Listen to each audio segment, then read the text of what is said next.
Sem querer, roubei seu coração. Desculpa, meu amor, não tive a intenção.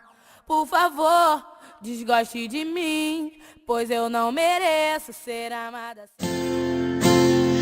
Amigo é muito mais do que alguém pra conversar, alguém pra abraçar. Amigo é uma bênção que vem do coração de Deus pra gente cuidar.